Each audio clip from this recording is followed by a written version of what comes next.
এই পরিশ্রম করেই প্রবাসে উঠে দাঁড়াতে হয়।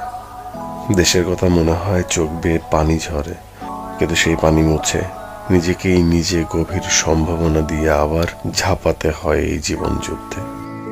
এই যুদ্ধে হারার পথ নেই। কুইট, এই শব্দটা ছুঁড়ে ফেলতে হয় দূরে, বহু দূরে, হয়তো সাগরে। আগাতেই হয়, মনের সাথে সাথে শরীরটাকেও টানতে হয় সহ্যের সীমার খানিকটা উপরে। অঝোর ধারায় ঘাম ঝরে, কিন্তু ক্লান্তিকে প্রশ্রয় দেওয়া যায় না।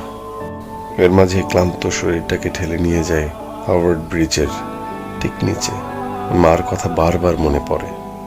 দেশে আমাকে এক গ্লাস পানিও নিজের হাতে তুলে খেতে হয়নি, আর এখন সেই আমি প্রবাসী কি করছি ভাবছি।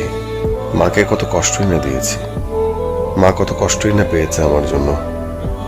বহুদিন পরে মার সাথে কথা